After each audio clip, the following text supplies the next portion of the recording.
pledge allegiance to the flag of the United States of America and to the republic for which it stands, one nation, under God, indivisible, with liberty and justice for all. Let's pray. Father, we thank you so much for this day and God, all the blessings that you've given each one of us in this room. God, we thank you that we live in a nation where we're free. And God, we just thank you for those who defend those freedoms. God, I pray tonight that as we do business for the school district, that you would just bless this time, help us to make wise decisions that honor you. And God, I pray that as we have the ongoing superintendent search, God, I pray that you would just bless that and you would bring us the person that would be right for Huntsville School District. And God, I just pray that you would just be with us tonight as we meet. And God, most of all, I thank you for your son, Jesus. In Jesus' name we pray. Amen. Amen.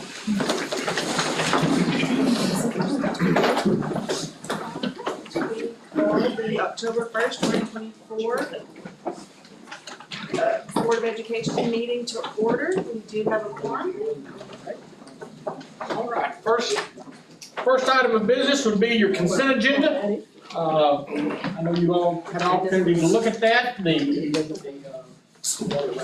In enrollment report, there was a question or two about that. There's dates on top of that. You will see that enrollment report is down a little bit, and that's certainly something that we're monitoring, keeping up with, and hopefully we're not establishing a trend there. We feel like in most cases we're pretty full, but on the count that is where we're at. The district financial report.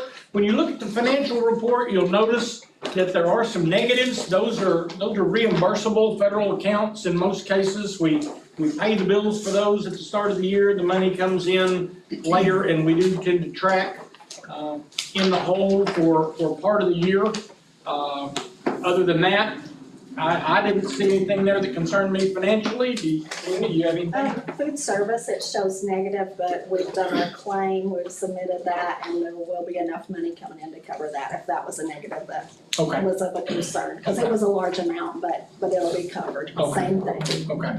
All right. All right. We do have national FFA trip that we are going on. We are excited that our students are given that opportunity. We have a young lady that Yancey, can't remember her name.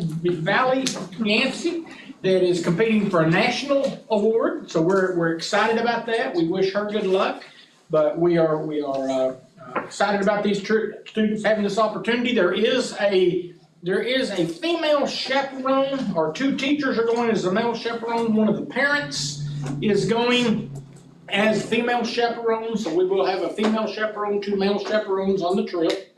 And that's everything we have for the consent agenda. Does anybody have any questions about the consent agenda? I'll take a motion to approve consent agenda. Josh, second by Nick, all in favor? Okay. Administration reports, we'll just work around the room. Tina, you've already addressed finances. You feel comfortable there? Okay. All right. Natasha? I'm just working on state reporting and finalizing everything for the budgets for the beginning of the year and special education testing, just normal, everyday stuff. Tanya? Pretty normal activity, but been training some new teachers, having little mini sessions, trying to get them trained a little bit with the compliance piece. Okay, well, October is a very busy month. I can't believe that it's October 1st. We're about 2 weeks away from ending the quarter. We'll have picture day tomorrow. Our first Eagle Rally on the 18th. We've moved those to quarterly to protect some instructional time. We've got, field trip for first grade. We'll have Red Ribbon Week in the middle of homecoming week and bus safety, so all the fun, and fire safety, so all the safeties are happening right now. And cheer camp. And cheer camp right now, I saw very cute cheerleaders that wanted me to stay and cheer with them today, and I said, no ma'am. So in our building, similar, October 4th, Farmland Adventures for our 4th grade, going on a field trip. October 16th is our fall picture day. The 18th is our Eagle Rally, and then we'll have conferences coming up, so. Like she said, very busy. All right, middle school? Well, we have a field trip coming up on Friday for the History Club. The Builders Club went on a field trip last week. We have some teachers who just came back from Chicago. They went to the National Council of Teaching Mathematics Conference, and so we're excited to see how they implement those instructional practices into class. And then we also had a teacher receive the Golden Apple Award from KNWA, so we're really excited about that. Good things. Yeah, great on. Mike, not yet for your main, but do you have anything just to add to I was this? getting ready for FFA state, our national convention coming up a little later in the month. You know, that's gonna be an exciting time, of course. Valley Yancey's so excited about that. And we're working on kind of reformulating our RTI time, our time when our students are working on remediation skills and hopefully catching up and working on their grades. So we're coming up with a better plan for that, and hopefully we're gonna have a very high percentage of students engaged during that time, because we wanna use every minute of our instructional time that we can. Bruce? Gym floor is getting redone this Friday, both of them. So once they get down there and get started, we'll be off of them until the next Tuesday. We got our we take our seniors out for our pictures October 11th. And then we have picture retakes October the 18th. Basketball season for us is just around the corner. We got our blue-white game on the 18th. That's Friday night. 5 o'clock, we'll play a couple of games, and we have our annual pie auction, which is our big fundraiser for that group. And then just lots of meetings and getting in the classrooms, and everything's going great. All right, thank you. Anything going on in athletics right now? Not much. It's pretty slow this time of year.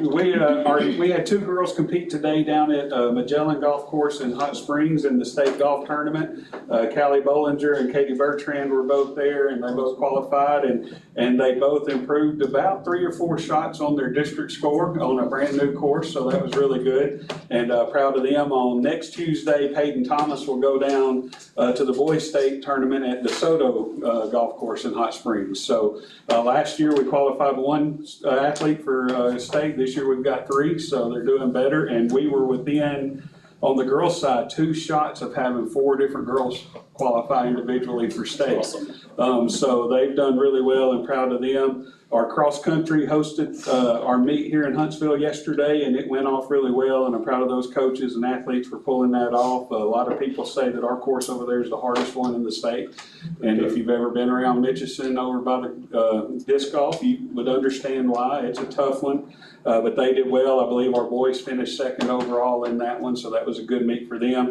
And then at the end of this month, we will have the state volleyball tournament in the activity center, and so that's cranking up. And just want to publicly thank Coach Gossminer for all the work she's done getting that ready. And just to be honest with you, she's taken a lot of stuff off of my plate that I wasn't planning on whenever we bid for this, and she's done a great job.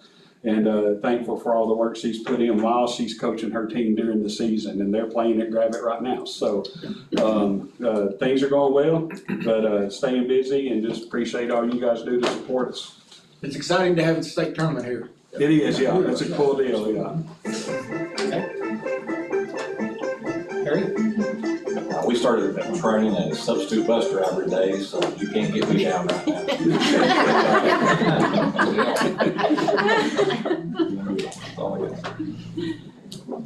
All right, unofficially, we hit 70.43%. So we did it again this year. And I want to thank everybody that helped. Yeah. They did awesome, and I really appreciate it. Do you think the Sonic cards helped kind of get them rolling in faster, or? No, I think dedication and calling and hounding and all of that.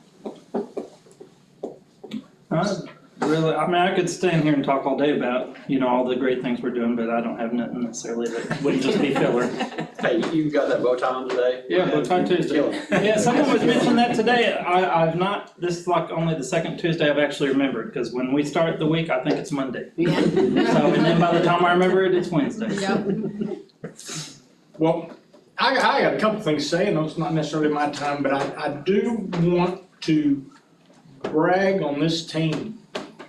When we sit here trying to hit the 70% mark for pre-introduced, and we were hundreds of students away, I think a lot of thought and a lot of planning went into how that could be addressed, and I think the Sonic cards probably do help a little. I think that there's a lot of interest in that by the kids. I think it stirs some interest, and they go home and they tell the parents, because we had parents call saying, hey, how do we get that card? Or why did one of my kids get this card another year, or whatever. So I do, but more important than that, I think really what Jill was saying is this weekend, we were about 30 short going into this weekend.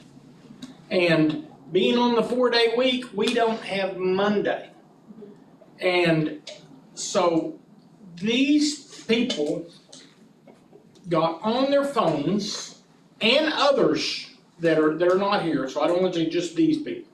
A lot of people got together, they worked this weekend, they were making contacts, they were reaching out.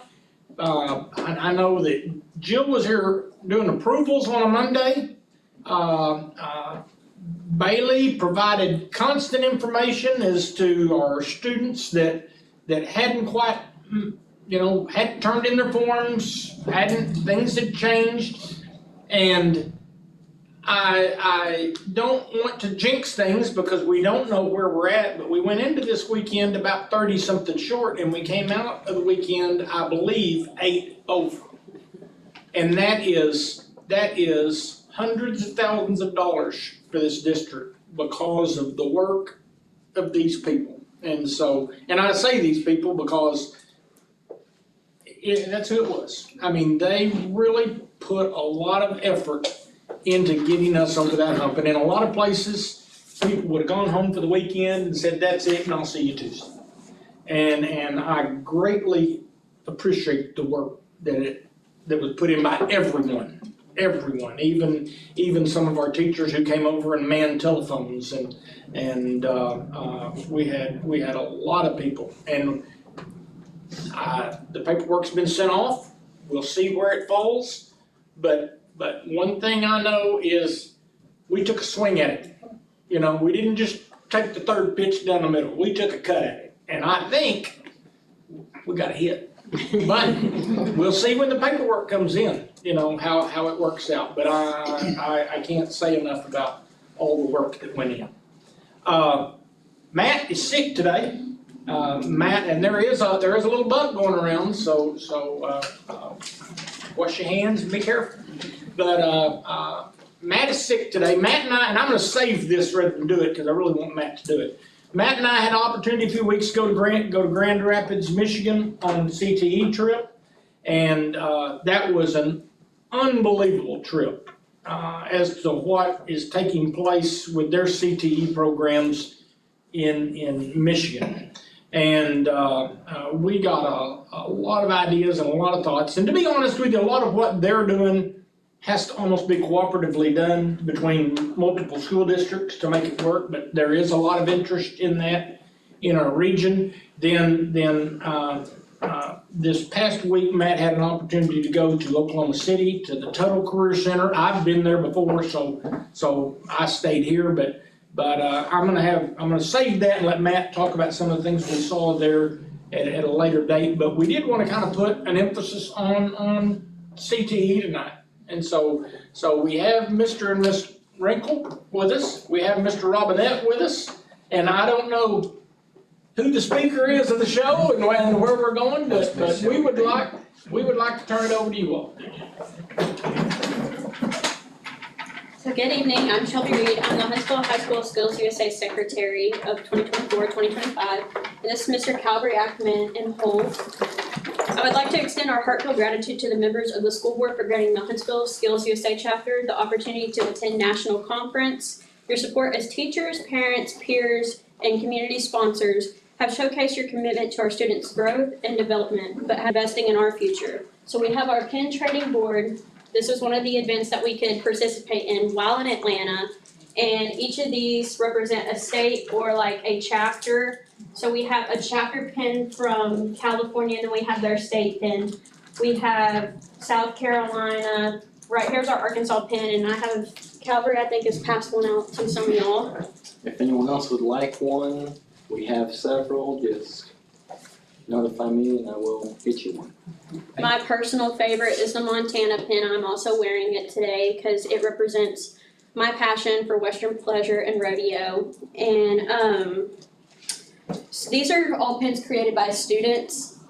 We compete in a contest, and the winner of the state championship will take their pin to nationals, and each state will pass out their state pin.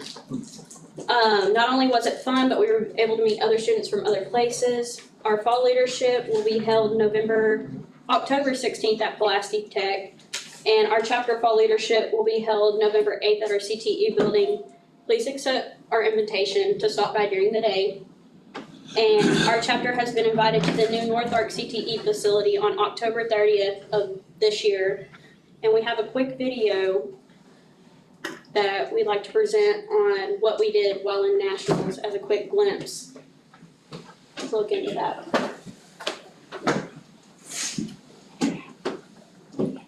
Oh, I'm sorry. I was distracted.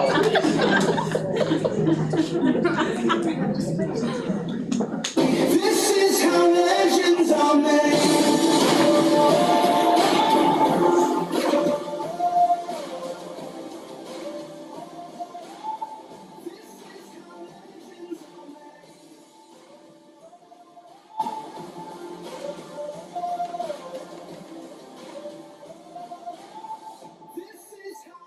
Legends are made. I'm cranking up on the throttle, victory is mine. Show you the harder the battle, harder I fight. I've come too far to quit. Step back, I'm going. I'm cranking up on the throttle. This is how legends are made.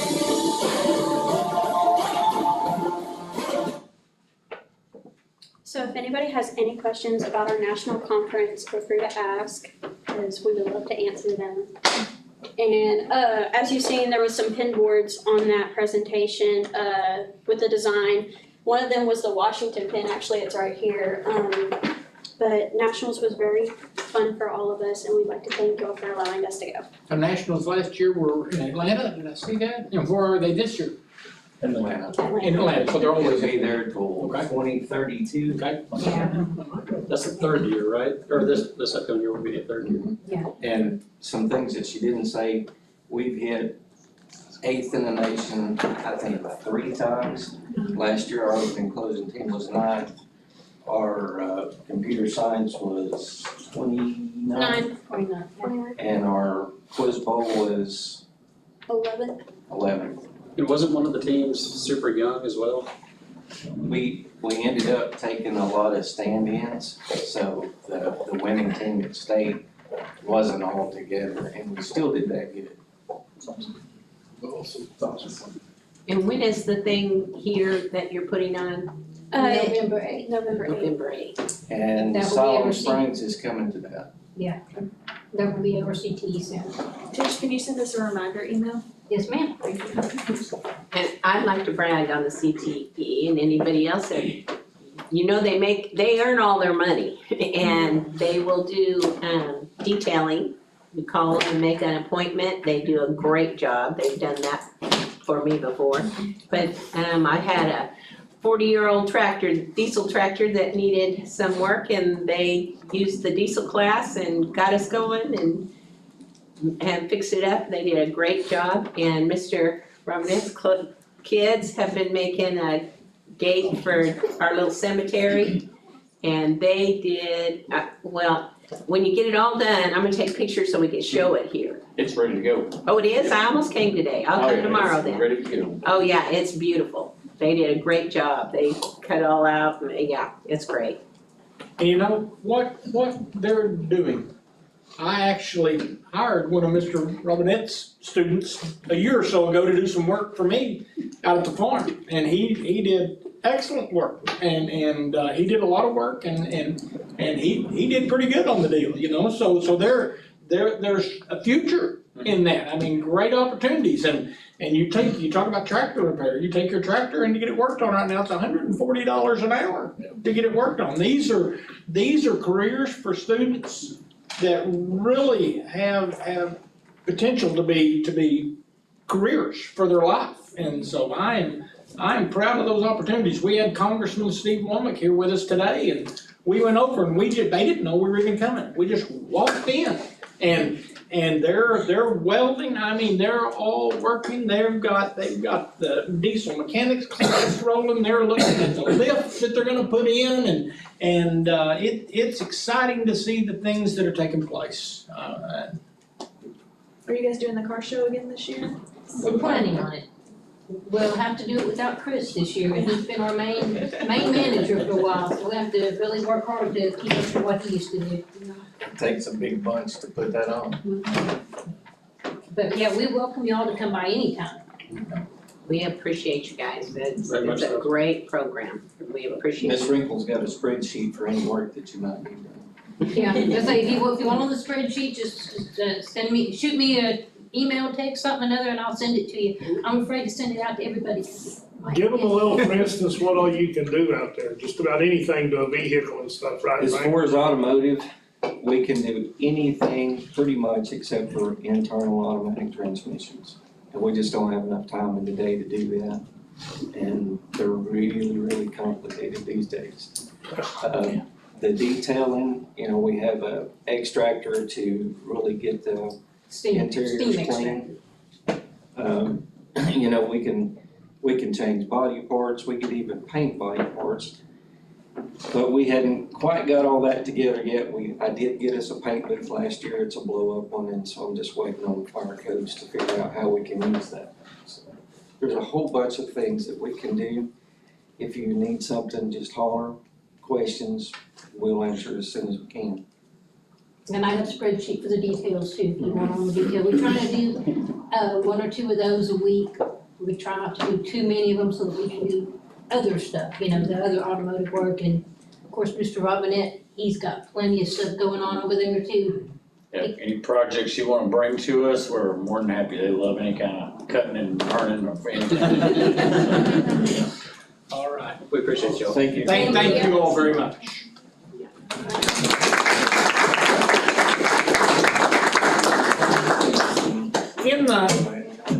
In the process of putting kind of the superintendent's reports together, school-based health clinic is something we've been talking about quite a bit, and it just so happened that had an opportunity to visit with Dr. Embry about the school-based health clinic, and I thought, can't think of a better person to come and talk to us about the school-based health clinic. So, Dr. Embry, I will turn it over to you, sir.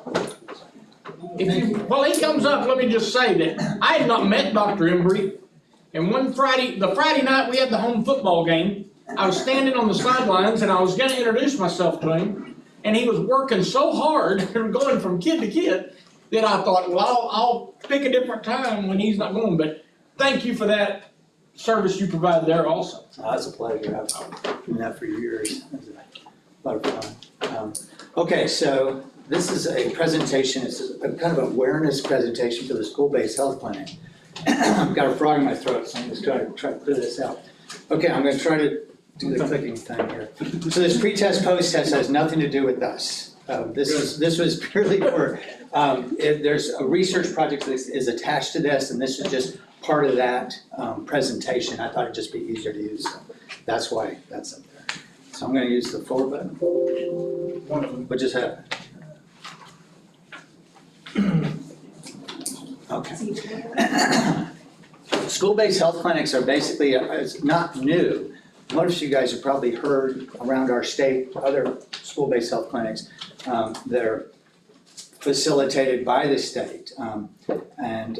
These are some of the worries about our kids that basically are kind of if you go into the communities and you ask what are the main things that parents worry about, these are usually this is like some of the top 10 lists, there's about 20 of them, what have you. So when you start looking at these things and you start trying to figure out ways to address it, the school-based health clinics are maybe one way to address that.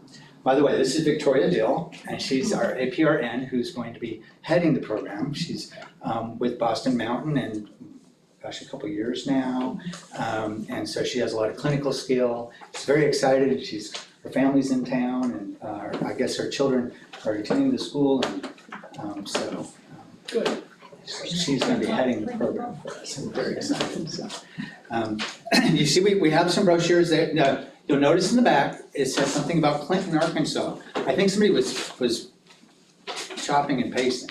So that's Huntsville, and so basically we have a lot of school-based health clinics at Boston Mountain in their system, and so some of that information is in there. Okay, so I'm just going to move forward real quickly with this.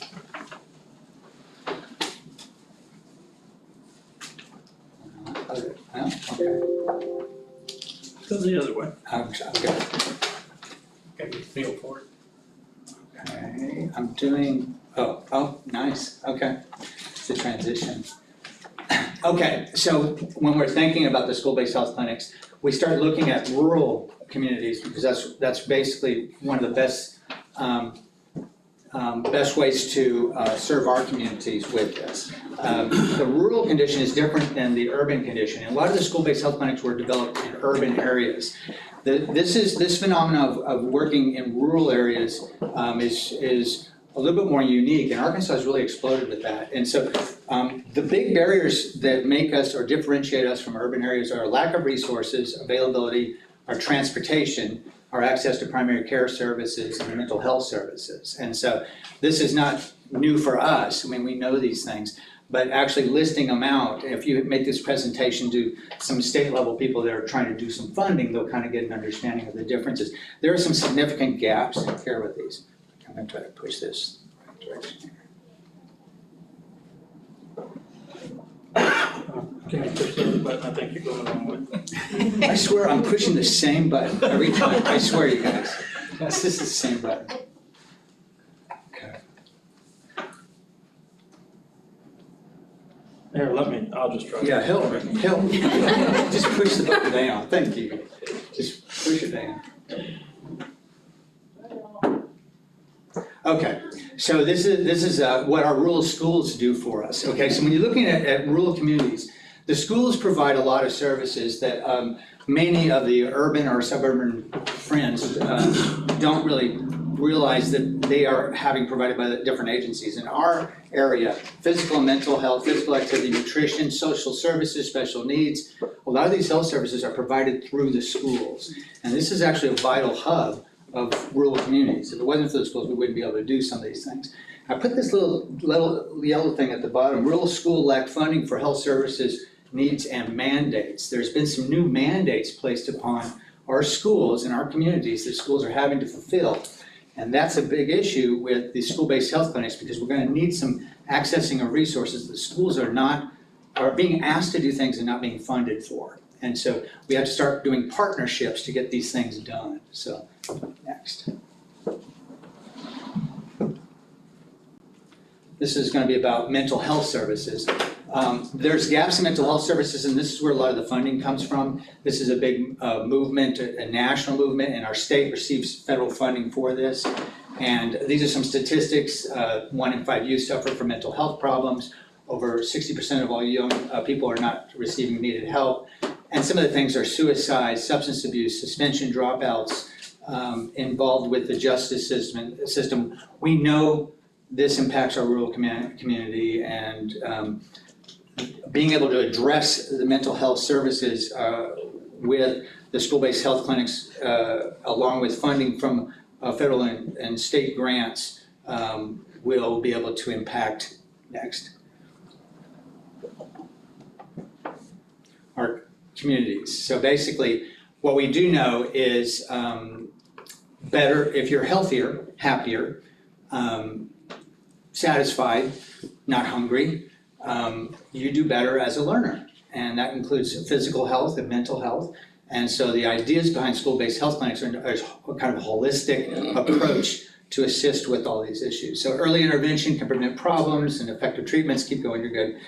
So basically, what you're trying to do now is trying to marry the education to the health with the school-based health clinics as an adjunct or a service supplement for the funding that are needed for the mandates that are being placed upon us. And so that's what this is about. So let's just turn quick. Okay. Boston Mountain Rural Health Centers has some experience in this. They've been doing this with school-based health operations for 10 years or longer. I remember some of the first ones were up in B Branch, and then they've gone to Clinton, they've gone to Marshall. So they have some experience. We've tried to get one here before, and it was difficult. A lot of our population travels to Fayetteville, and then we were competing with some different folks. And it was also, we did not go from a ground up approach. We went from a top down approach where they wanted the school-based clinic. We wrote a little grant, but there was really no involvement from the stakeholders. And so that's how this one is different. So let's move forward on this. This is a brief history. This goes all the way back to the 60s and 70s when they realized that this was an important concept. We just kind of move right through these. They were in urban areas at first. My favorite movie. Over the decades, they've gained traction. They've gone from urban service areas for specific needs. They were having issues with teen pregnancy. They were having issues with violence and things of this sort. And so the traction started gaining. And when some large organizations were not-for-profit started putting in some funds, they did some studies, and by the turn of the century, 2000, Congress got involved and they started prioritizing extensions of these. And the federally qualified rural health centers, which Boston Mountain is one of these, which receives federal funds, are able to put that as one of their mission statements. And so they've kind of stepped into this. And as a result, with this support, you're seeing the Affordable Care Act in 2010. There's 2,500 of these SBHCs in the US, and since 2013, federally qualified rural health centers now are about 50% or more of these school-based health centers, and that's increasing now because it's becoming a mission. So these are the things that they do for you. Most of the services, if you look at school-based health clinics, you're going to have to keep popping that because that just, yeah. Basically, you try to marry what they're doing with health and benefit the school education system, the schools, because you want to be able to have healthy kids in the seats. You want to be able to show outcomes that they're doing better in their communities, they're getting jobs when they're done, but you also want them healthy and getting their immunizations and happy and educated. So it also goes over to professional development. Teacher, staff, and administration also use the school-based health clinics. We're supposed to expand what the nurses are already doing and what the other staff is already doing in health-related fields. So early screening, possibly behavioral health screening, behavioral health intervention teams, professional developments for any teachers that are very interested in health. There should be some pathways that are produced depending on what we are looking for that will assist with that. Next one.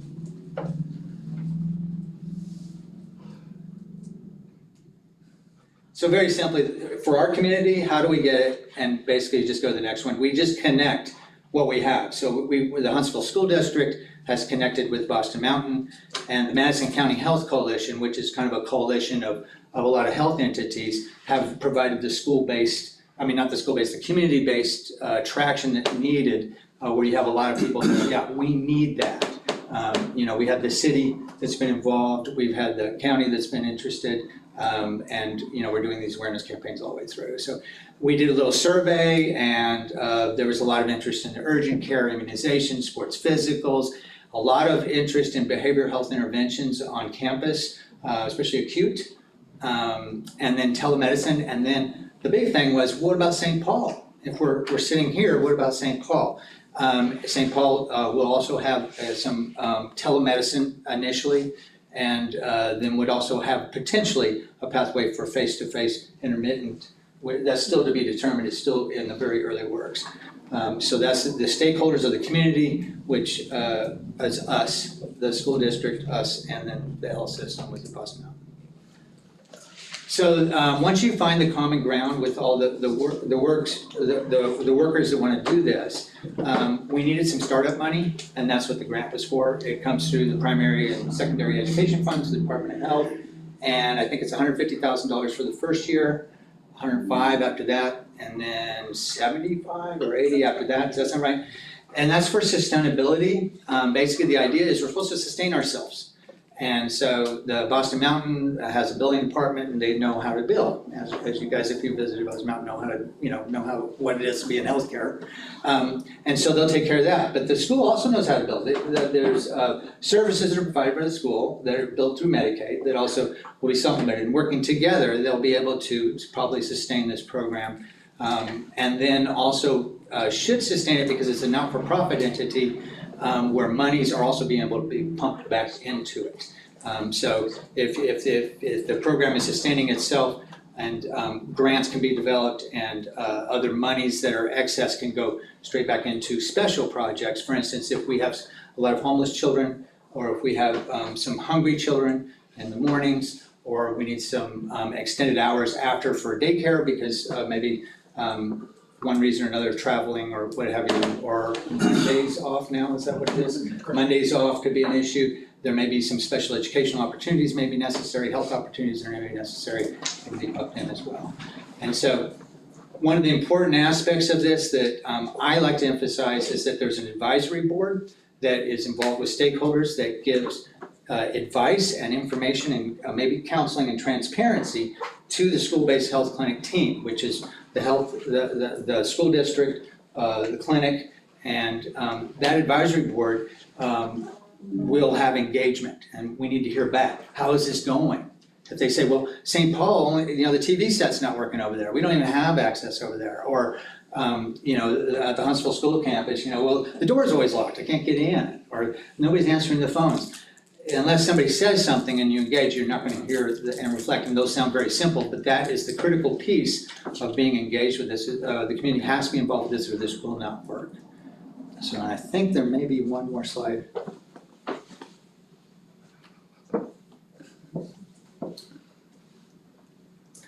And are there questions or concerns? I figure there might be.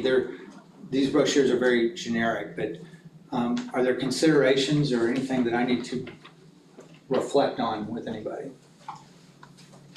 I would just add that really, and correct me where I'm wrong, which I can be, so really the ball's in our court at this time as a district. I mean, we have found a space, we have met at least one time and talked about proper use of the space, and we need to get the can moving down the road. We need to kick it down a little bit. To be honest with you, for us to do this in-house is probably more than we can do. We have. As far as getting the space ready? We have, as far as getting it ready, we have people here that can do some of the work, but they're always doing other jobs, and we have to pull them off to go do that. And then we had reached out to an outside party about getting some assistance, and we found out last week that they were not going to be able to help us. So we are a little bit at square one with that, but we are going to work very hard to get off square one and get that moving.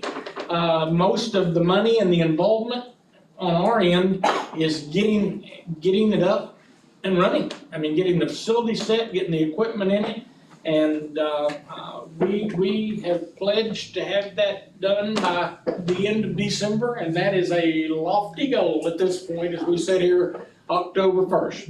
But we are still moving in with that as our plan. And we might have to come back and look at some other plans or some other thoughts on how we get there, because it is now October 1st, and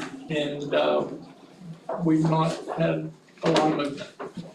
So, but we are going to. Well, and from what I understood, when the state came down and when they were here, and telling us, we thought they were going to ask us specific questions about why our application was so weak. And they basically said, no, you guys are the top application. And the reason you're top application is because of the engagement of the community. And they seemed to me that they were very willing to be flexible. And I hope so too. They basically, they have these standards like 120 days from the time that they contact and things of that sort. I kind of asked one of their, the liaisons with them, that was one of their consultants, and she says, we're pretty flexible. So they're very positive about what this potentially could do for our communities. They were even, because the original space wouldn't have taken much time, but after we did the tour and we found the new space, they were like, we like this one better, it's gonna take us some more time. So much better. Okay. It was so good. So appreciate the opportunity to address you guys. Any questions? Anybody have any questions? All right, thank you. Thank you.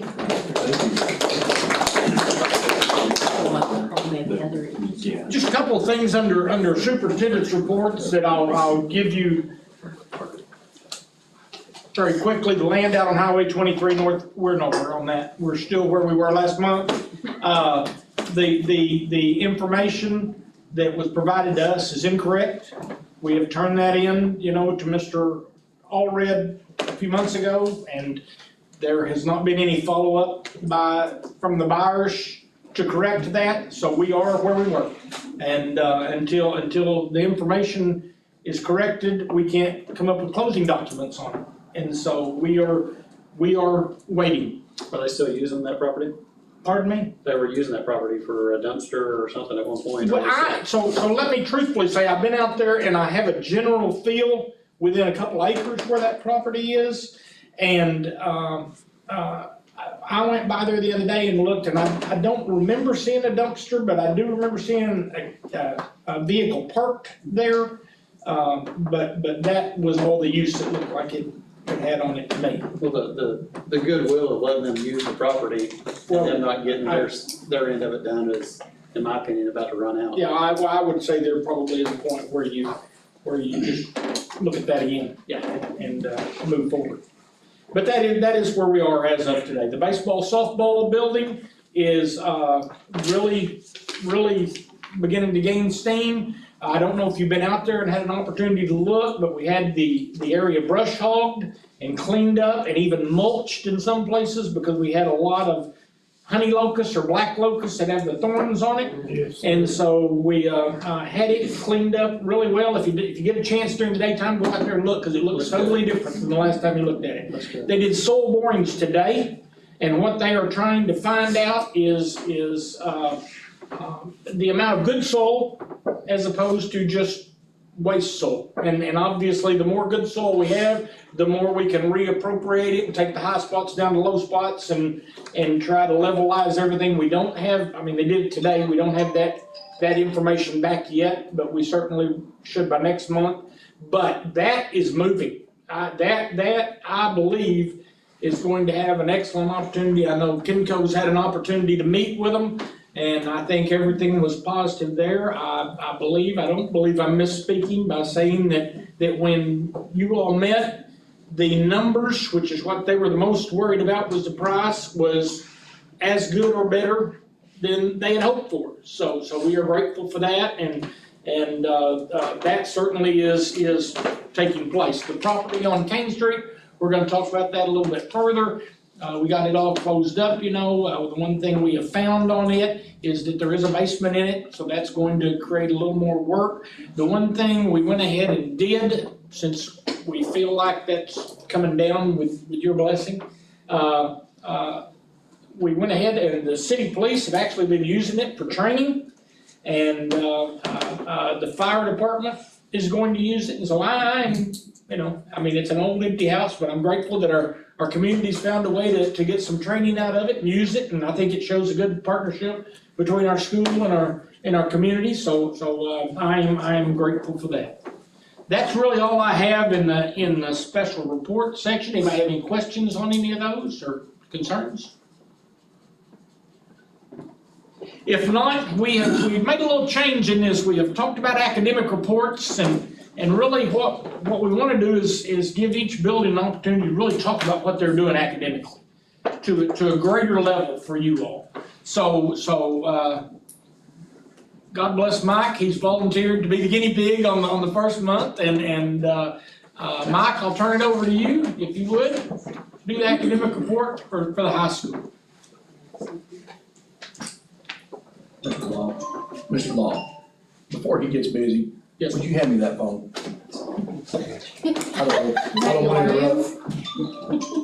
don't want to interrupt Mr. Nichols. Is that yours? No, I don't know who's here, but I'm gonna take care of it. Before you get started, what about the land on City Dump Road that's on the agenda? Pardon me? There's one about land on City Dump Road. I thought I fell asleep. We didn't speak about that. I was like, I fell asleep, so I was like. Land on City Dump Road. Okay. Yeah, I'll put a question mark beside it. That was the next thing I had, thank you. Sorry, Mr. Nichols. No, hang on a second. So, this is just informational for you all, I'm glad you caught that. On City Dump Road, some people call Smyrna Road, I think. When you follow that road down, and before it gets to the church, it wides.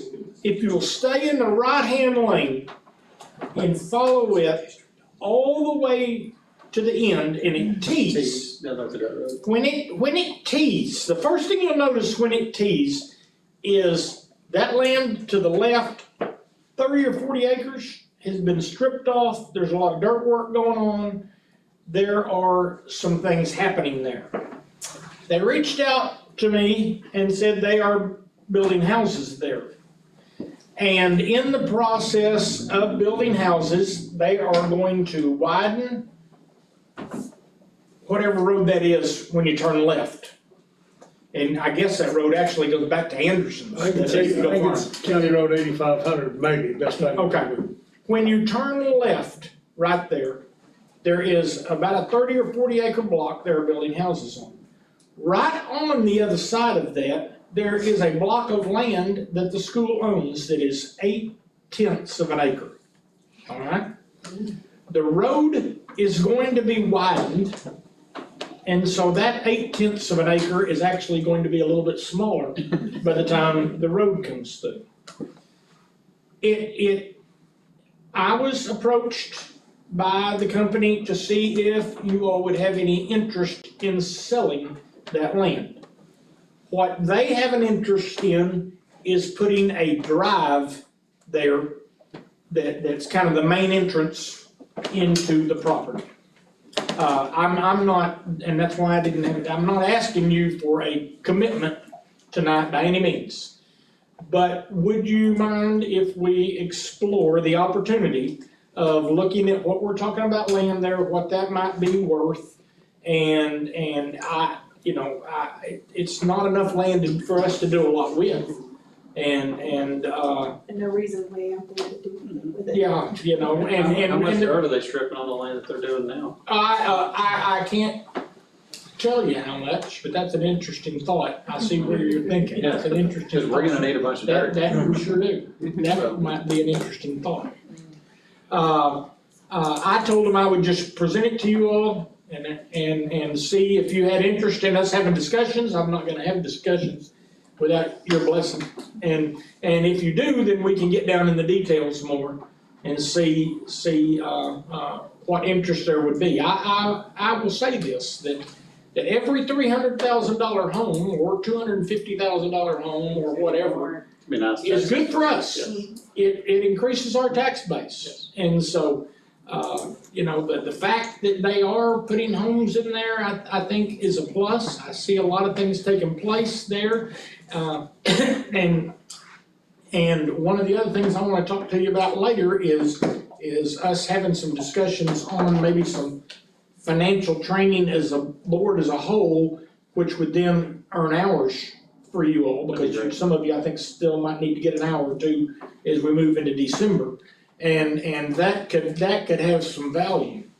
But with your blessing, then I'm gonna move forward now that I almost forgot it and somebody remembered and pointed it out to me, to continue those discussions. Please do, in my opinion. Okay. Especially if there's. All right, thank you, I'm sorry. Now, Mike. I don't have anything as exciting as CTE, and they even had music in there. That's good. Next time. I gotta have music next time. I remember that and enjoyed the report on health clinic too. So I'll just take a few minutes of your time.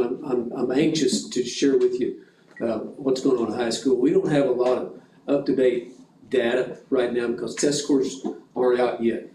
I'd heard they might be out this month. I don't know, maybe, so that's pretty late. So we'll talk about what we can, and the only entertainment that I have for you is maybe I can teach you something, and you may or may not be interested. That's North Sentinel Island, and that's kind of somewhere between India and Thailand. There, you see the arrow point to it. You have to be meaning to go there. It's kind of like going to OR. You gotta so. Cheeseburger? Yeah, if their food's as good as ours. Yeah, they got up there. But they might not be as welcoming as those people at O'Ark or at the store there. Matter of fact, they look like this. And if you get close enough, they'll let you know how they feel about you being there. It's one of the most isolated, and the claim is it's the most isolated place on earth where these people are. And some people have tried to go there, and some have been fortunate enough to make it back. Others are buried there. So that's where. So what's my point in this? Those are like high school teachers. That's who they are. You try to get too close, they might stab you. Not literally. High school teachers are kind of on an island out there, and they don't want anybody messing with their thing. So, and that's kind of everywhere. It doesn't mean they're bad teachers. It just means that's kind of who they are. And elementary teachers, I've been a principal at every level, and elementary teachers are very different. They're very collaborative, but it's harder to get high school teachers out of that mode to be more collaborative. So that's the challenge that we're dealing with, things we're working with. And I'm going to go back to that in just a minute. I want to show you really the data that you have at your disposal right now.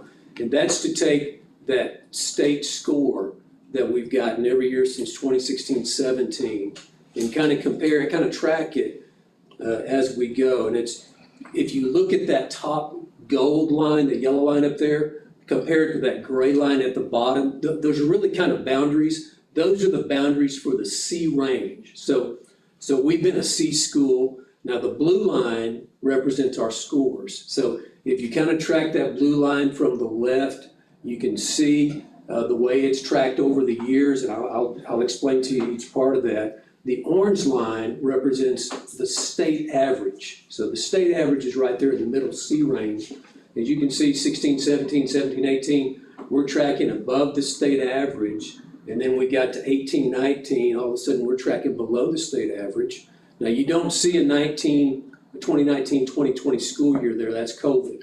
So that's a gap in the data right there. We just don't have that. The following year, you see what happened all over the state as everybody showed a drop in scores. Unfortunately, we showed a greater drop than the state average. Now, we came back up the following 2 years, but you can see the increasing gap there between the state average and our blue line there, our C score. So we went from being almost a B school to now we're at the bottom of the C range. And that's just data. Now, there's a lot of stuff behind that, and we can't control all the variables, but that's just our current reality. That's where we are. And so that's where we're going to be moving forward. Now, you look at that in a bar graph, that's the blue bar. That's us. That's our score compared to the state average. You can see we were above the state average, and then we started tracking below the state average. And maybe that's leveled off, and we'll see when scores come out where we were last school year. But our goal is certainly to increase and to get above that state average and do even better. We want to at least be a B school. I don't believe that's an indicator of who we are as a district and as a high school. So we're going to continue to work on that. And how do we get there? What do we do? And I'll just kind of give you a couple of general things. We're gonna focus on 4 central questions. These are very basic. There's no magic to it. It is what it is. I mean, we know what we need to do. We need to figure out what do we want students to learn? We do that by looking at the state standards and making sure we know which parts of those are most important. Number 2, how do we know if they've learned it? What's our data? What are we looking at? Number 3, how will we respond if they don't learn? That's huge. What are we doing for those students who aren't getting it? How are we working with them extra? And then number 4, how will we respond if they already know it? In other words, how are we challenging those students who are on the upper end? So that's what we're gonna focus on. And again, there's a lot more to that that we won't talk about tonight. But what does it take? Nick Saban said it takes what it takes. If you wanna be great, you really don't have many options. It takes what it takes. We know what best instructional practices are. They're out there, everybody knows them. We just gotta get together and collaborate and talk about how to best implement those. And the other thing is, there are high quality instructional materials out there. We know what those are. We need to get those into our classrooms. So that's where we are in the process, is we're trying to get in rooms together, talk about what success looks like, and put some systems and processes in place to get there. Any questions? I like seeing number 4 on there, because it seems a lot of times those kids are left out, so I like seeing that you're challenging those students. You know, back when we had No Child Left Behind, I tell people sometimes the child left behind was that high achiever. We didn't challenge them, and those are gonna be our doctors and engineers out there. We really need to encourage them and build them up more. So what does this mean to you as a board? This is what we're striving for. This is where we're moving to. Anytime you make change, you create some discomfort. But discomfort is not always bad. We ought to be state average. We ought to be above state average. We have to set a high expectation. What does a school board do? They set a high expectation. They set a strong vision for their district. If you want to have a high achieving district, you've got to find what's not working and fix it. Exactly. Identify those things. Keep the things that are working. Sometimes that makes people uncomfortable. But a little, the overall goal is our students need to be at state average or higher. And that's what we're striving for. And what we want to do with academic report is give you the tools, so when people say, this makes me uncomfortable, it might, and I'm sorry, but we are not where we need to be. And we are trying to get there. And I have more trouble with his name. Our speaker, I always look at you, Bruce, because you set it up. Our speaker this summer, Joe Sanfilippo. He says if you don't tell your story, somebody else is going to tell it for you. So we want to come to you academically and tell you, this is what we're striving for. This is what we're trying to do. And we're going to do this with every building. Every building we have can improve academically. And we need to. We need to strive to be the best we can be. Any questions or follow-up? I'd just like to make a comment that, definitely, we need to always be looking to see what we can do. But having been in this district for so long, and when we were really top, we were just below Haas Hall. And then we've made this decline. Back then, I don't think teachers were asked to do as many different things. And I think that sometimes we get so focused on what's the next new things that's coming along and what can we add.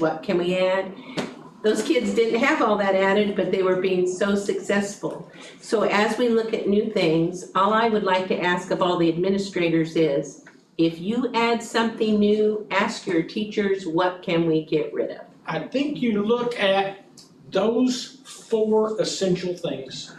And if the new things fall in those essential things, they need to be done. If they don't, they don't. But you can't keep And- adding. But if you have 4 essentials, Yeah. and something comes in, something's gotta come out. Yes, that's the whole thing. Yeah. Something's gotta, you just can't keep adding.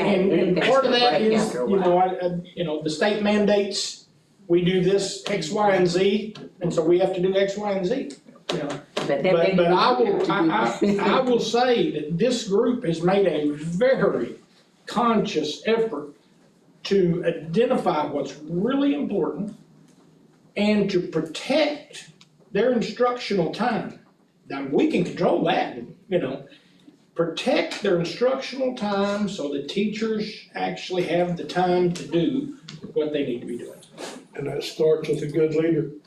Yeah, well, I think, I think we've got great leaders in here to do that, and I think we just, every now and then, gotta refocus a little, you know, so. Mike, thank you very much. Thank you, very good, very good. Did you? Nope, I said thank you. Couple of things I have now that, items of new business, if you'll turn over. The first one is the approval of the BSN contract. The new business is in the back. It's behind tab A. This is one of the items that probably in the transition of changing superintendents and all that has kind of, maybe fallen through the cracks just a bit on my end, we'll say. But you all had a discussion last year about your BSN contract, but we took no action on it, and I would like for us to revisit that and discuss the possibility of taking action on that.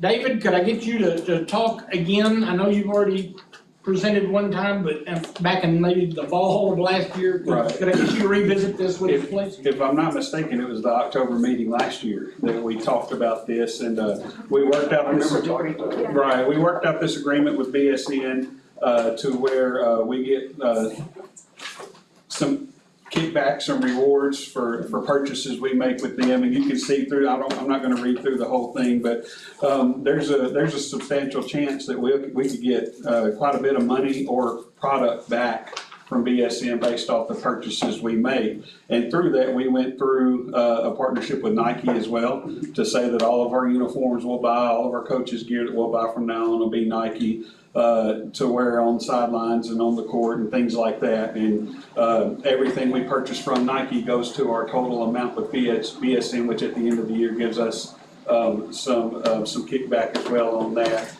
We get about $6,000 at the upfront of every year to use what we need to. And as I was talking through this with Mr. Law, the great thing about that is, let's say we have a year where softball needs uniforms. I use them because we bought softball uniforms last year, and that bill came out to right under $5,000. Well, I could take that $6,000 we get every year, and if we have a smaller team, we could use that on those uniforms, and we're technically spending money while saving money at the same time and still get the benefits from it just from the agreement. So it's a really good agreement. We get a pretty good percentage back, and really happy about it. We talked about it last year. Everybody was on board with it, but I don't believe it was ever officially voted on or accepted like that. So we want to make sure. I thought we did. I did too.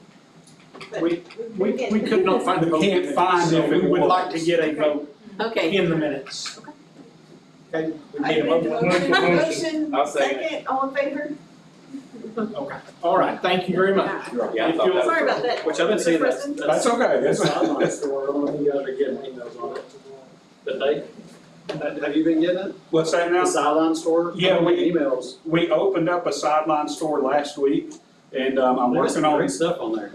St. Paul's house, by the way. Working on St. Paul's sideline It's store right sideline now store, so too. it's based through And- BSN, but it's all kinds of custom, like the jacket he's got on, you know, that type of stuff. Right, I And you know, can put different logos on it, you know, if you want it to be for a certain, like the track or, football, basketball. It's actually really cool stuff. And I know, and I'll say this too, because I'm Go ahead, taking please. time Go now. ahead. But the sideline store is a really good deal. They have a lot of options on there. Like I said, I'm working on getting St. Paul set up. 10% of whatever you purchase on that comes back to the athletic department and product. That's what I was going with that. That's another great deal that we get back from BSN on that. And like Josh said, you can get just about anything you want. You can change the designs, you can change the color. I got them to take Under Armour and Adidas off, so you can't get that if that's your favorite. I'm sorry, but you can get Nike, Carhartt, Lululemon, I think is what it is,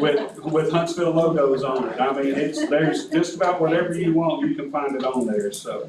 Do they do like other extracurricular, like band or anything that you would get the same percentage, but in? Not that I've seen, but that's something I can ask about. I mean, I'm just thinking band or something might like, and then you could. The school could. So I bet that's something they could add if we add. I'll make a note and ask about that. Josh, how do you email for that? Even your skills kids wear matching clothes sometimes with skill stuff. I wonder if they could make the skill stuff. Possibly so. I'll check It might and be see. something to look into.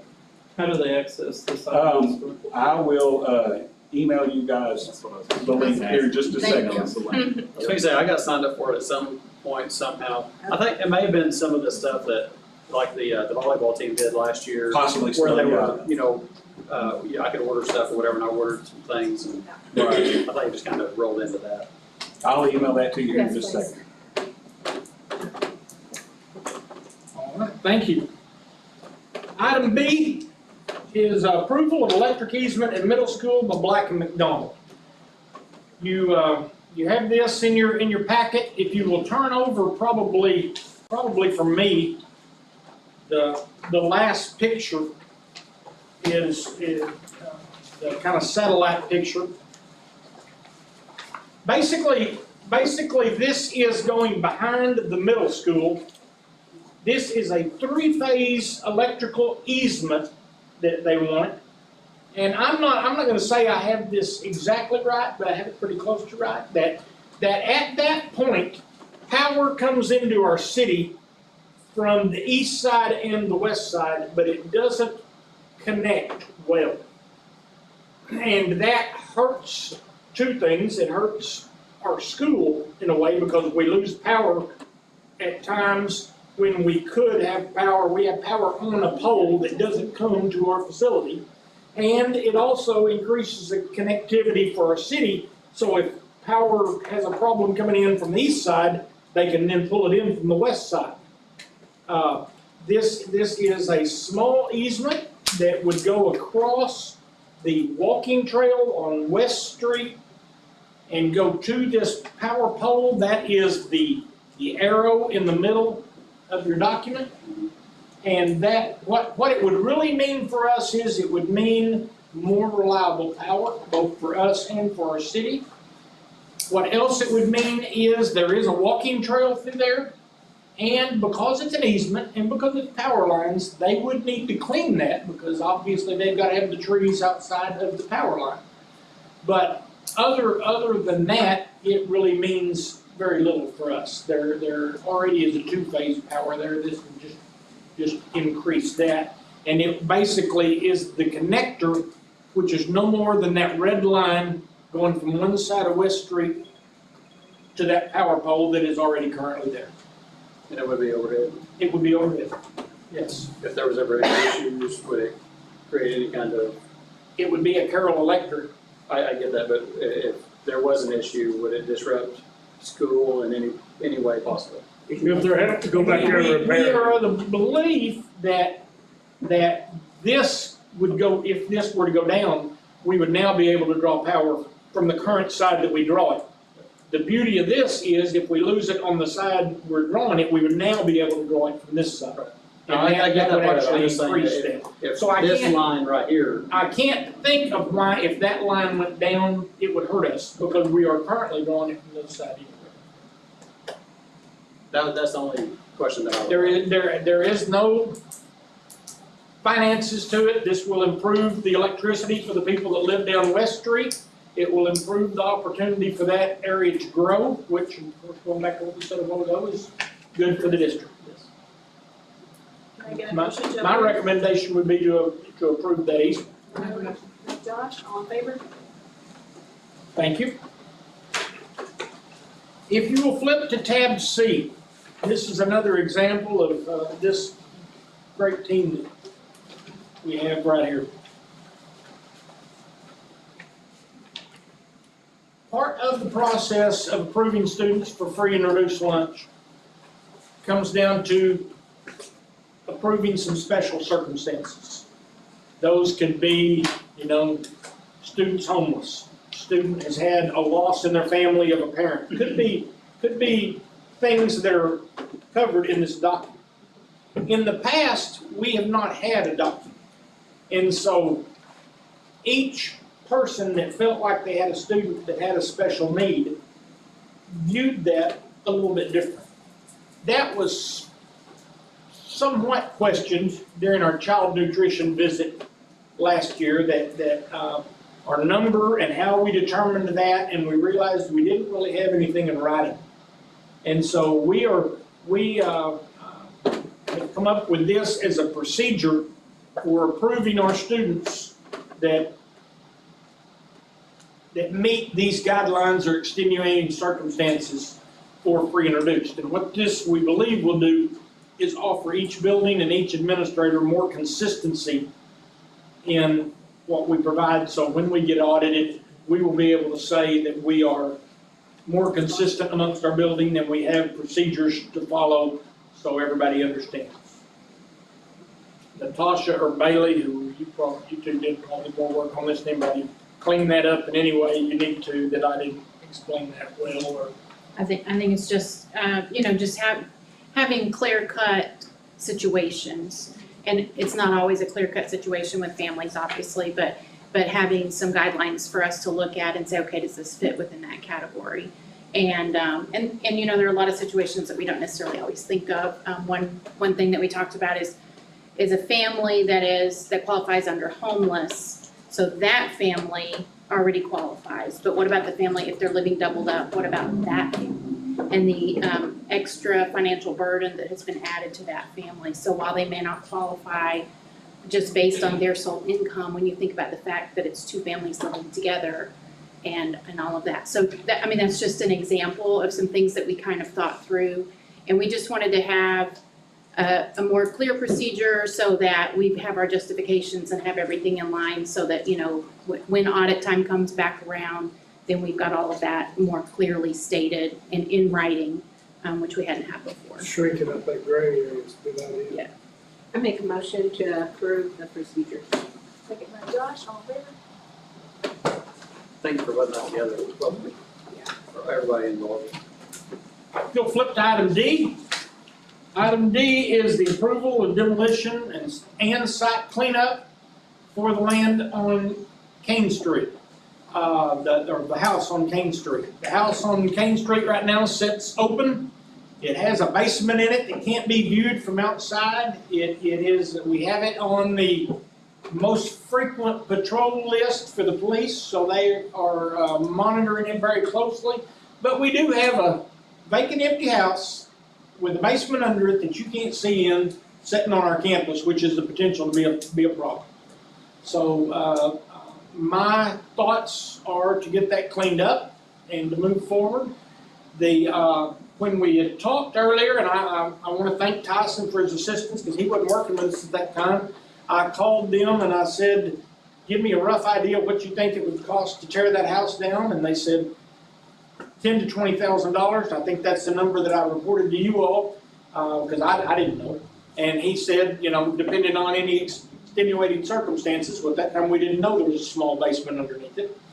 So that is a bit of an extenuating circumstance. But as you look at this, and Tyson or Tim, either one, help me clean this up. You all took 3 bids, is that correct? And the 3 bids are listed on here as Construction Solutions of Northwest Arkansas, 40 Farms, and Adrian's Construction. Okay. All right. And when we had broken those bids out Because initially, when we came to you all, we talked about tearing the house down, cleaning up the lot, and getting it ready. And after I went out there and looked, it looks junky. I mean, that whole drive down Kane Street is underbrush and trees, and it just doesn't look good on a campus that's potentially a multi-million-dollar campus, you know. And so in the process, I took the liberty, it doesn't cost us anything to ask, you know. I took the liberty of asking them what it would cost us to clean that road area up. I immediately, not only by them, but by one of the companies that was bidding on it was brought to my attention, there are 2 giant trees up there in the front that are beautiful trees that are also terribly expensive to take down because of their size. And so we elected to leave those 2 trees, and our thoughts were, if someday there is a football stadium there, that would be a neat green space area for, you know, I mean, obviously it's a high school, you can't tailgate like the Razorbacks. But you could come up and set your grill out and cook hot dogs, and you could have, you know, it is certainly a usable area as green space. And then the other thing that I really hadn't put a lot of thought into is the master plan, which you all played some role in, that was all done before me, has a football facility, indoor facility, dressing facility, that sets at the end of where the football field would be. And the way that looks to me is our current road that comes in from Kane Street would go right into that building. So in the process of looking at that, it crossed my mind, and we've had some conversations about, there is a driveway there that goes up to that house. Why can't we, it would need a little some work, I mean, it's not ready yet, but we could make that the entrance off of Kane Street into our facility. And then down to the right, go ahead. It'd be a straight shot. It'd be a straight shot, down to the right, you've got parking, you know, you'll have football game parking, you'll have graduation parking, you'll have basketball parking, and also, 10 years from now, you might want to build a sign, I don't know, you know, might want to build one. I mean, just because it's a parking lot doesn't mean you can't build one. So, anyway, that kind of brought me to the thought of, let's clean that up. Let's clean that up and get to where we are. So we have a bid for what? Total of $59,000. $59,000. That is to tear the house down. What would that entail? Tearing the house down, removing the concrete wall, foundations, everything from the basement below. What do you do with the basement? Backfill it. We'll have to get backfilled after everything's demoed out, hauled off. With compaction tests and everything. We'll have compaction tests and everything. Yeah, we'll have to get everything tested and make sure it's suitable for the future. All the sanitary sewer lines, water lines, will all be demo removed, so that way there's nothing to. And our lowest bid on the removal of the house was? 38, or almost 39. Okay, and that is with the house? That is the house. The breakout between the two is 19,256 for the house and 19,581 for the site. Yeah. All the land clearing, the trees. So the house is where we thought it was. Yep. It is more, obviously it would be, to clean that up. It's really. We're gonna have to do it. I think we are too. You're gonna have to remobilize and all that. It's unmaintainable the way it is. Now, is this leaving the 2 big trees or taking them out? Pardon me? Leaving the 2 big trees. The 59, is that leaving the 2 big trees or taking them out? That is leaving the 2 big trees, yes, sir. And it's gonna be a grass area, but It it's is gonna going to make a be. grass pad right there in. I would assume we would leave a grass area. Or gravel, or something, so we can park, right? I would assume we'd leave a grass area with a sidewalk that bordered it, to border the parking lot, that would then lead down to the football stadium. And I think it would end up being a really nice area. That then could also be used as an outdoors area by the high school, whenever we get the high school built. Have you used the construction solutions of Northwest Arkansas before? Yep. Okay, You took 3 bids, these are the low bids? I will do this as you wish. My thoughts would be let's do it all. But if you want to just do the house as originally discussed, we can, but I'm with Josh, you've gotta remobilize to do the second part of it. If you try to split it up, it's just, yeah. and my recommendation is that we approve the $59,271 and we proceed quickly to So get that done. after they do this part right here, it will be cleared. It'll be put back in grass. Yeah, we're gonna put seeded. seed and straw, and then hopefully it rains, it doesn't rain forever. Is that for the full site, or is that just for All the every house disturbed is? areas, all the disturbed areas will be brought back to. And then I think then we're back at the next point, which is at some point, we probably want to come in there and put gravel and go ahead and turn that into some type of parking. Well, that's kind of where I was going with this, is, have we thought about that as of now, or is that going to be? That's probably further down the road. I think our plan is we could get in and get this knocked out right now, because they are fixing to go to baseball and softball building. Right. And so we can get in, get this knocked out quick. I do want it done, because we do have some trespassing concerns there and things else. Yeah, I mean, some kid goes down there and falls down in their basement. So, that would be my recommendation. Can I get a recommendation? Second, Josh, all in favor?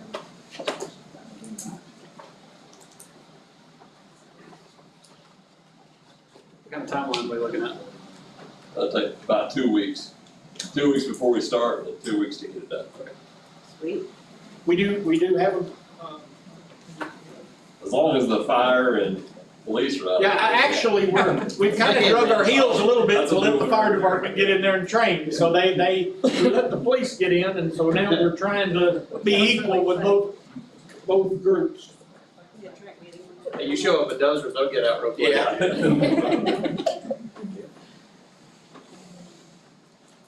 Personnel? You have. What about the Sonic cards? Are you ready to do Sonic card approval?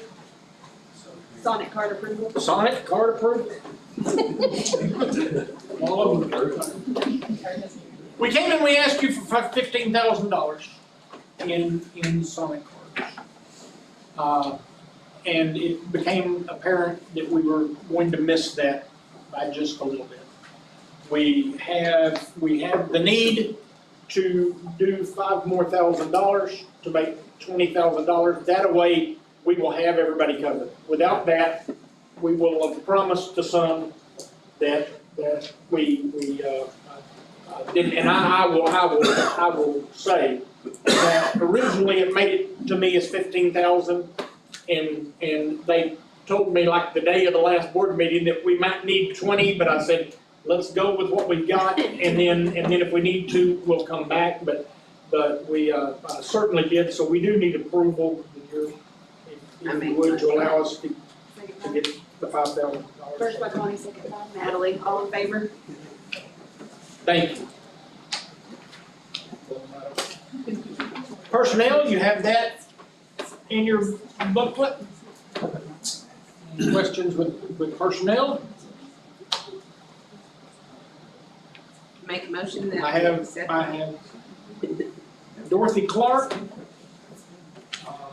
Danielle Rudolph, Josie Wade, Lacey Duncan, Jessica Bulger-Smith, Abigail Johnson on the hires, and then a transfer for Natasha May. I make a motion and approve all the hires. By Josh, all in favor? Where are we short? How are you, Tanya? I have all the teaching positions. How good does that feel? It was the last one right there. You have all of them and you're getting a sub? We're getting a sub, yes. But you have all. We're working on it. That's sweet. That counts mechanics and office personnel. So you're not driving a bus anymore?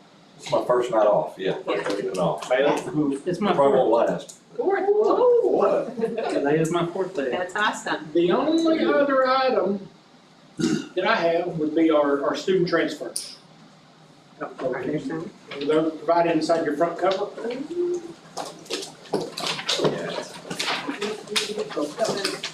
Inside the plastic sheet on the very front. Thank you all. Thank you. Thank you. Thank you.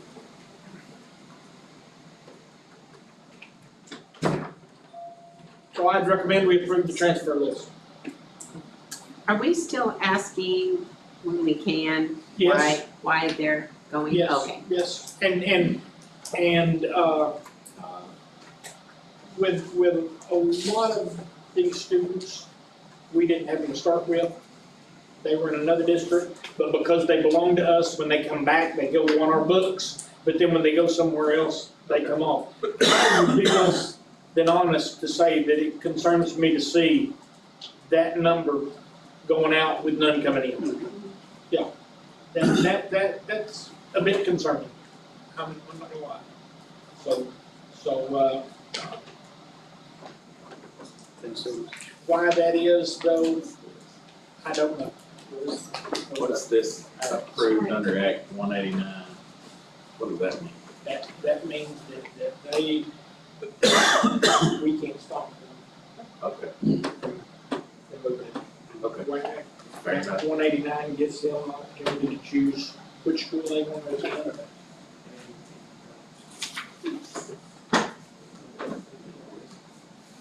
Can I get a motion to approve the transfer list? Natalie, second by Josh, all in favor? All right. The only other thing we have before we adjourn is Dr. Williams did want you all to stay in session when he came and made his presentation. He is meeting with the community group at 6.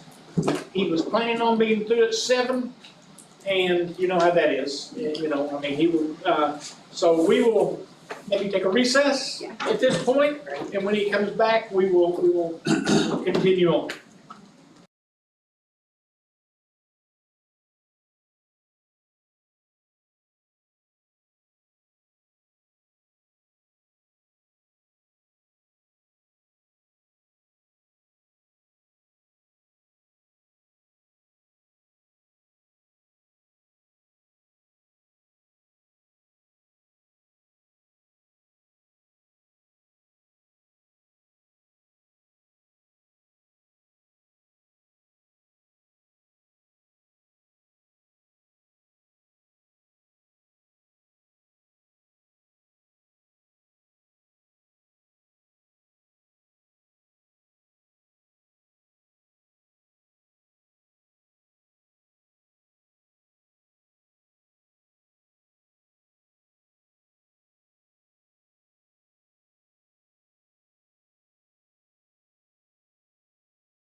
waiting on us. Had a good talkative group over there, about 15 people that showed up at that last meeting, and it was very good, very informative for us. I'm going to be brief, but I just want to share 4 or 5 things with you. I'm first of all going to introduce Mr. Mitch Walton. Mitch, I brought him in to start helping with the search. Tonight, he's driving Mr. Daisy. Because he's going to drive me for this meeting and the December 5th meeting, and I want to Zoom with you on the November meeting after I have hip surgery. The handout, when Mitch comes up, I'm going to let him introduce him, tell you more about what he's done in the past, which I think will be interesting. But I'll let him finish up in just a few minutes. You will notice that I gave you 5 pages. This is an outline of what we gave to each member of the focus groups we had today. Now, remember the focus groups, the 4 groups? We've had about an average of 13 or 14 in those 4 groups. Every one of them got a copy of this. We spent over an hour with each one of them. We gathered and solicited information from them. Mitch is going to give you about a 3-minute summary of the highlights of what they shared with us, but I'm going to share that back with you in a summary of everything they shared with us. Plus, today, on your website, Mr. Cotton put that there is a link to a survey, SurveyMonkey link, where any patron in the district can respond to the survey. Anybody in the district who wants to respond can. The only thing we will do is we will edit that for personal names and curse words. Other than that, it's just like it is. We will present that to you as well. We hope to get a lot of response from that. It is in 3 languages, English, Spanish, and Marshallese. So that's making it very open for anyone that wants to respond. So we gave them a copy of this. You'll notice the first 2 pages is an outline of everything that we did, or went through and kept us on track. The 3rd and 4th pages are the calendars. Look at the 4th page, because that's where we are now. Tonight, we're just going to share with you a little bit about the community meeting. The focus group meetings, those things. And then I will share a little bit of information about what's coming up at the next meeting when I Zoom with you, just to prep you for that. The one thing I want to share with you from our focus group meetings today is who are the chair people of each one of those focus groups. I want you to know that. Mr. Michael Taylor is chairperson of the certified group in the high school. Classified, Ms. Mary Yates. Students, Mr. Clayton Hopper from down at Mountain St. Paul, excuse me. And the high administrators, Natasha West. Those 4 people will be working closely with me, and we will be developing, they will be creating interview questions. And those questions will be the chair people will be coordinating, collecting those questions, narrowing it down. When there's duplicates, send that to me. We'll go back and forth and make sure they're wordsmithed and the best type of question crafted into the best question, and that will become their interview questions when they interview the finalists. Now remember, when you select finalists on December the 3rd, those finalists will arrive in the district probably about 9 o'clock. They will start their day probably, and we'll finalize this with you, visiting some schools, things like that. Then they will start meeting with these 4 focus groups, just bam, bam, bam, bam, just like we have today. Then as soon as they finish that last focus group meeting, they'll be coming to meet with you, and what we suggest is you have a dinner with them.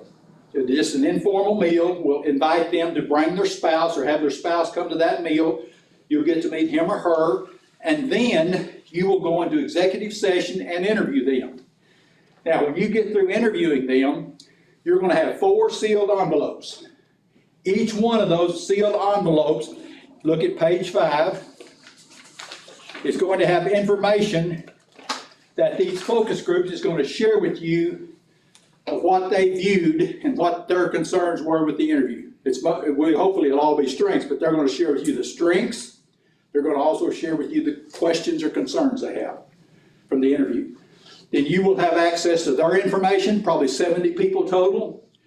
You will have 4 of these forms from the total of 70 people. Then you will have that combined with your assessment, how you evaluate the interview that you just completed. There'll be a lot of alignment from what those focus groups share with you, and I think what you glean from the interview itself. But that's the way the process works when we get down to the interview phase. So the next board meeting that I come back, I'll go ahead and hit that. when I do Zoom with you, here's what I'm gonna do. Before I come back, I'll electronically send this information to Ms. Whitney, the summary of the stakeholder groups. And then you can share that with the board. We will, we actually, that's posted on the website if you want to.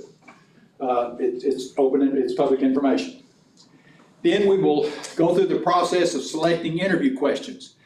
Now, let me just share with you how we will do that.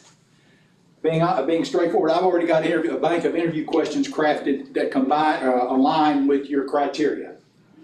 I will send those to Ms. Whitney here probably next week, and I say, look over these, and do you think all of these questions are valid for you to consider as a board?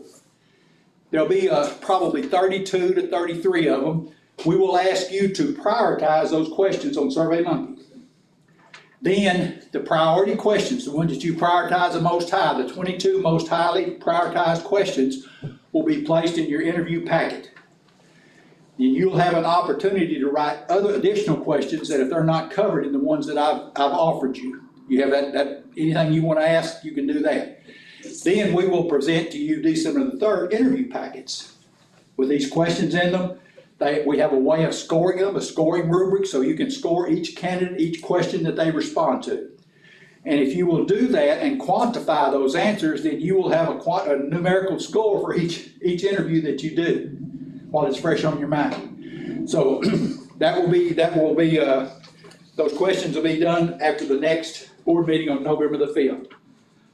We'll have a draft of an interview calendar then, and I'll let you look at that. I'll send these to probably Mr. Cotton first and have him to have handouts for you so you can see those.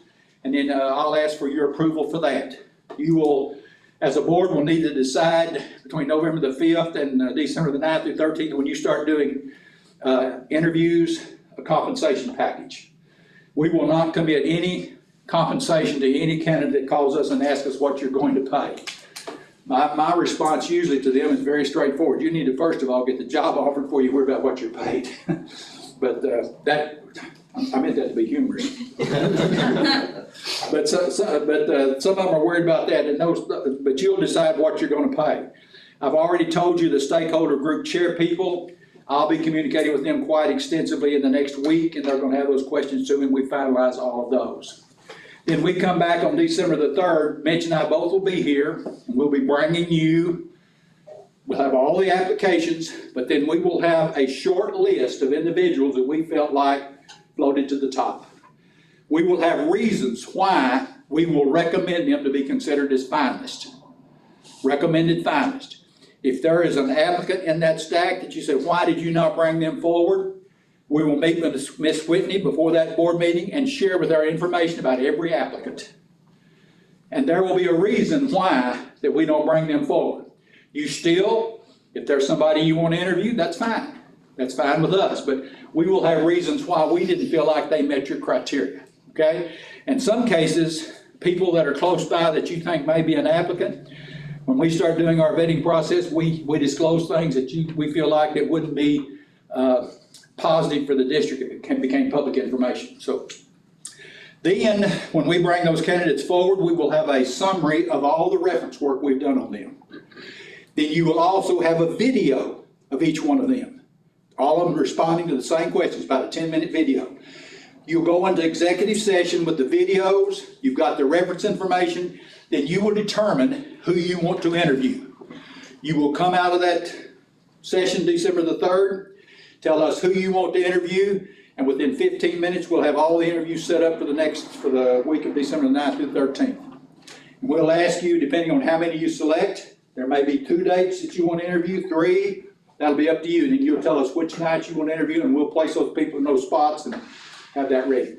Then all you will do is show up, be ready for your interviews. We'll have your interview packets already prepared. Everything will be real smooth for you when you start interviewing the finalists. So that's a summary of everything that we've got left to do. Now what I want to do is to let Mitch talk to you about 2 things. Number 1, he's going to briefly tell you about our day and a few things, positive remarks that we've received from the people in the district. And then 2, tell you a little bit about our vetting process, how we vet these applicants. And then when he finishes with that, we'll be through with our day and heading back toward White County. Okay? thank you for the opportunity to be here, and I thank Dr. Williams for allowing me to come and be a part of this process. We've worked together on several searches, and it's always a joy to get to be with Dr. Williams. We solved a lot of problems in the world on the trip up here in 4 hours today, and we're going to finish up as we go back tonight. But it's always a joy to get to be a part of this process. I've learned a lot over the last, 7 years, I guess, that I've been working with Dr. Williams. I've actually led 2 or 3 searches on my own. He was brave enough to let me do it on myself, but usually goes very, very well. And I think that you're going to enjoy the results of what you see. Now, today was a very busy day. We got started at 11 o'clock. We started talking to the administrators. Then we visited with students over at the high school. We talked to classified staff. And then at the end of the day, at 4:30, we talked to the licensed staff, the faculty. And not to say, we didn't talk to everyone, we just had a select group of students, and everybody in these particular roles, we talked to some folks, just asked them to be open with us. And I'm gonna tell you, probably one of the best sessions of focus groups I've ever worked with. I'm just gonna be very honest with you. They were very open, and I'm gonna tell you, they love this school district. That was the overarching theme of what we found out today. They are committed to Huntsville School District, and I want to let you know we appreciate that. There was a couple of board members from St. Paul. One's not here. Okay, Mr. Gulledge? Yeah. Okay. The students, I want to tell you, the students from St. Paul, great. They love their school, love the teachers, and the same way with Huntsville District as well. I mean, we were just very kind of blown over by the good things that they had to say. Let me just kind of go over some things that we heard today. And they were very positive, but they also have some concerns, as you would know. The positive things that we heard, of course, we asked 4 questions on that sheet that we asked them, what are the things about this community, the Huntsville community, the St. Paul's community, the county as a whole, what are the things that are very positive about somebody looking at coming to be a part of this school district? And, you know, some of the things, one of the first things that came out of their mouths today was the fact that this is such a tight-knit community. There's a lot of family tradition here. There's just a lot of tradition in the community itself. They were just very complimentary. They love the small rural environment. And I can vouch for that as well, because that's what my career was. I was a superintendent in a small rural district, had great things happening. It's obvious there's been good things happening here as well. The thing that came out in some of the interviews, they want a leader that's going to be able to continue to build on the things that y'all had in the past. Strategic planning, those kinds of things are necessary. That's some of the things that they talked about. But over and over again, they talked about how close this community was and how people come to the rescue of each other. When there's a time of need, people just line up to volunteer to help in situations. They donate money. You have events in the community that raises money for charities. There's just so much good. And I love to hear that about any community, but like I say, very close here. It's a very supportive community of the district. Businesses, some of your clubs in town, you know, they take an interest in what you're doing here as a board, but also as the faculty, the people that work here. Again, very supportive. They want to take care of one another. That came across in several of the groups. We care for one another. One of the things that came across from the students, the teachers are very caring. They'll listen to the students. That's a great trait of your faculty. And they also bragged about the classified staff, the things that they do. They mentioned that they appreciate the strong academic program that's provided here, the virtual learning, the capabilities there. I know the St. Paul district uses a lot of virtual communication, I guess, in the classes. One young man told me that he takes AP physics and AP chemistry virtually. And I think that's a testament to his desire to improve his academic side.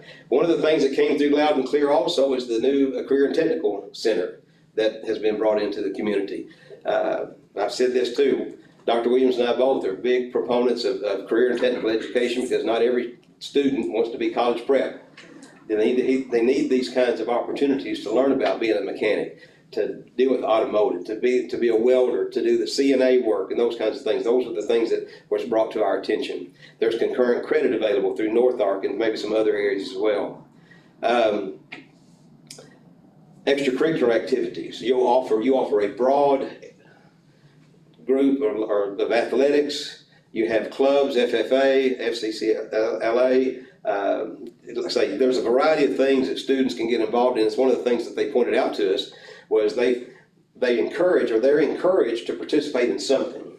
And they say a good number of the students are eager to be a part of these groups, to be a part of the band, to be a part of the choir.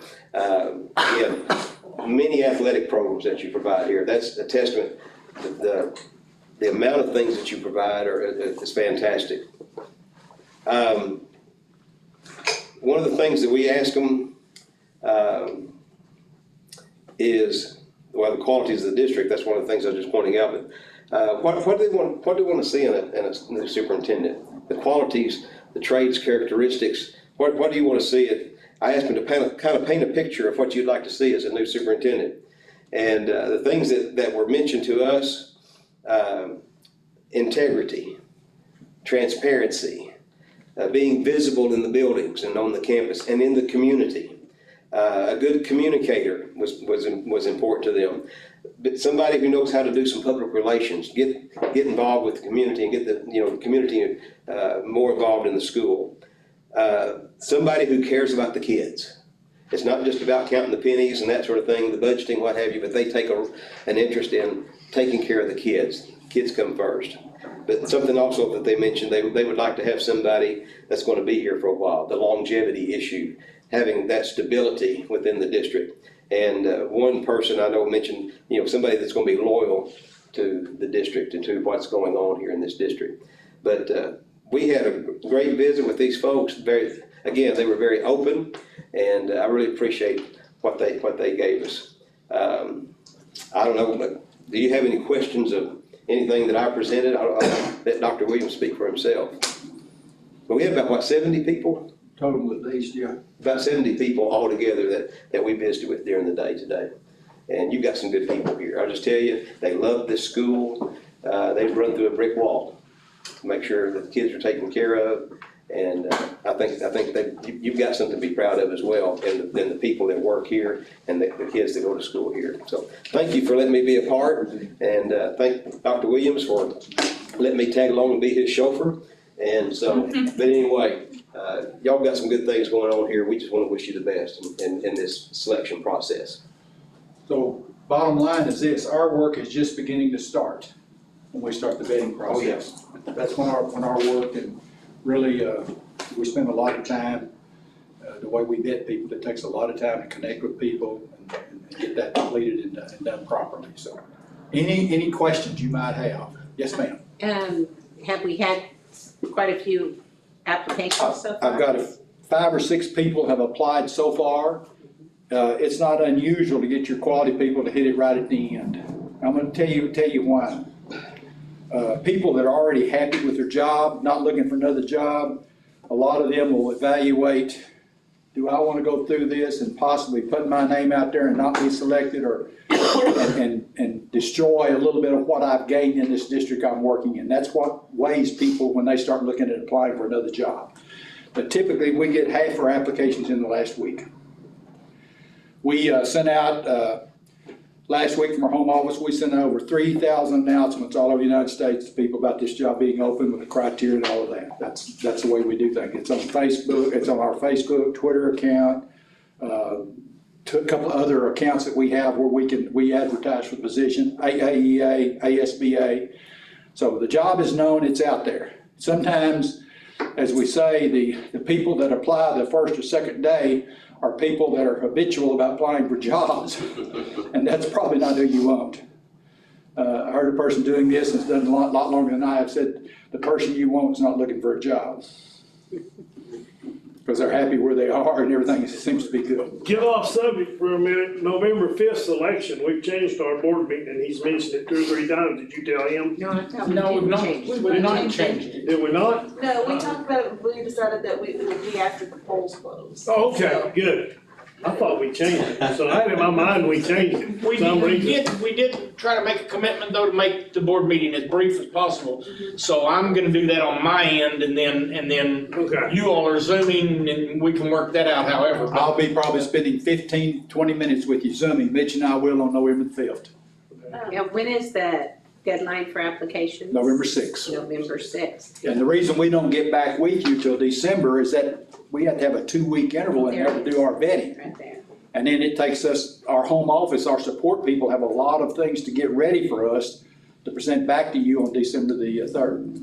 And another question, do you happen to have an idea or could give us an idea of school our size in this area about what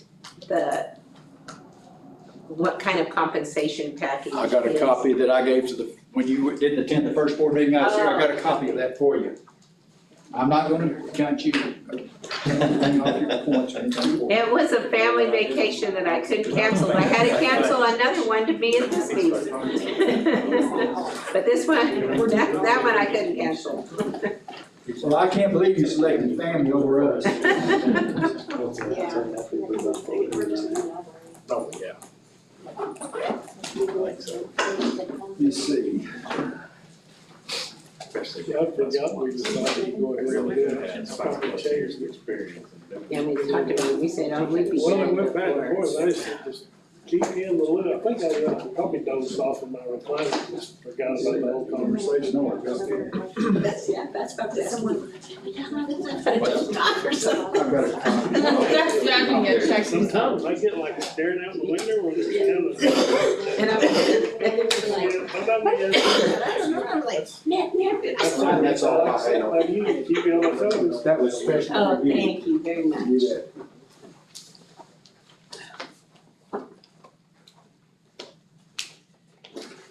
Okay. I make a motion to adjourn. Well, let me say before we do, that we, 2 things I had down, is November is still the regular date. We will try to keep it as concise as possible because it is election night. And then, I don't know how it typically is, but how I thought it typically was November was our board meeting date in St. Paul. And that's the way we had it set up, so since it is shorter, I asked them and they agreed and felt it was actually better for them to move it to December. And then I look at the things that are in this packet about doing in December, and I am, but the people in St. Paul have been so good about moving the meeting, I hate to change it. I mean, Bruce may be able to figure out a place for us to be able to do all of this. If we have our meeting in St. Paul, how will that, in December, how will that affect you? Won't affect us at all, we'll be there. Well, I'll come up the pig trail. Oh, I've been on it lately. Stop it all, stop. A little bit shorter, but I've heard about that. No, that's no problem, Brian, you do what you do. you're not gonna have any groups that you need to meet with. Well, I do, but I'll work that out. I'll do a Google Meet with those chair people, but prior to, and take care of that, so I meet with them right before, in that December board meeting, make sure they're ready for their focus groups, interviews. I just do that. So then all we would need for that meeting for you would be. Opportunity to meet to Zoom. We can do that. But can't we? We can. I mean, we Zoom with Bruce all the time. So I think we watch the videos and stuff in December too, right? Yes. Yeah, so we would have to, No, now, we're talking about December. I won't be Zooming with you. We'll be present in December, yeah. November's when I'm Zooming, yeah. So are you okay? Sure. For December if we have it in St. Paul? We work for you. Bailey, you can make that, We can make something work. okay. 'Cause I mean, I'm just trying to If think it's of the not library. problematic, why can't we just push it back till January? I mean, I know that's back another month, but why couldn't we just move the St. Paul's. Well, because they thought it was gonna be November, and I asked them to move it to December, and I hate to make them. I'm just saying. Let me follow up with them a little bit and see, I just don't want there to be bad feelings. I don't think there would, but No. y'all do what you wanna do. And let me see. But we're also looking at the bad weather's time too, and having to. If you cancel on the third time in January, I'll just say they don't like it, that's all there is. That's my favorite meeting. I know, it's great. Oh, yeah. Yeah, I wouldn't They think. have the They've got best so food. much work to try and. They do. Yeah, it's. They have the best food. It's my favorite meeting. Yeah, they have really good food too. You guys will be in for a treat if you come St. Paul. So we will do a little work on December yet and see where we are. Okay. So, Connie, you wanna do the motion again? Make a motion that we adjourn. All in favor? Thank you all. Yeah.